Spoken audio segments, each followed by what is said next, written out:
Hi, welcome to my channel, Math Made Easy with Laurel. I'm Laurel, and in this video we're going to talk about how to use the date function on the BAII Plus calculator.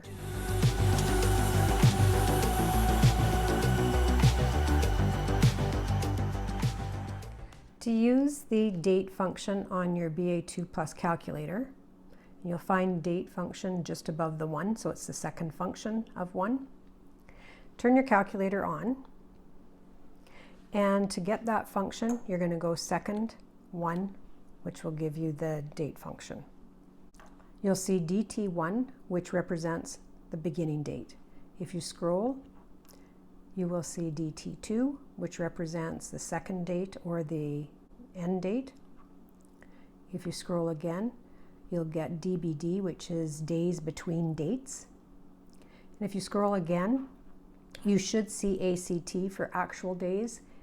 The other option is 360 days, assuming 30 days in a month, 12 months in a year, therefore 360 days in a year.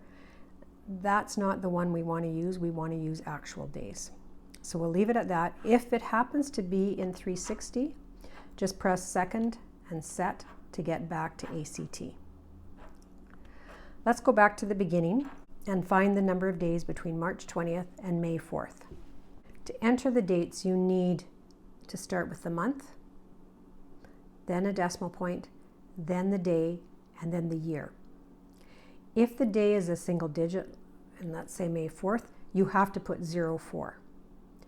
If the month is a single digit, so for example, May is the 5th month, you don't have to put 05, you can just put a 5.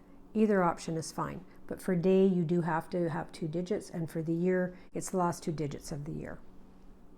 Now, we don't have a year for our example here. Let's just use 2025. So what I'm going to do is enter the month first. So my beginning date is March 20th. March is the 3rd month, so 3. Decimal, my day is 20, and the year is 25. And then you need to enter that. Very important. So now it's taken in, that is my beginning date. I'm going to scroll. Now let's enter May 4th. So May is the 5th month. Decimal 04 and the same year 25, press enter.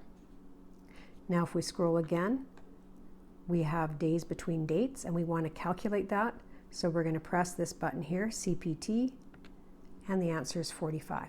Let's do another example, but before we start we need to clear our work, so we're going to go second function, clear. You'll see that's clear work. This time our starting date is March 18th, 2023. So 3rd month, decimal, 1823, enter. Press your arrow to get end date, which is May 14th, 2024. So 5th month, decimal, 1424, enter. Arrow.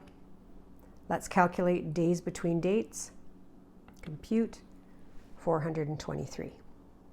Now let's take a look at an example where we're given the start date. We don't know the end date, however, we know the days between dates is 152. So let's start by clearing this. Enter our start date, so 1.0123, enter. Scroll. We don't know the end date, so let's scroll again. We do know days between dates, let's enter 152. Now let's go back, let's press the arrow up to our end date and calculate that. So it's the 6th month, 2nd day, 2023, so June 2nd, 2023 would be the end date.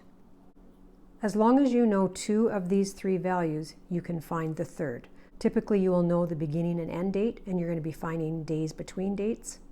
But in that last example, if you know this and the beginning date, it allowed you to find the end date. Just remember to always enter your values once you've typed them in, and also remember to clear your work before starting another question.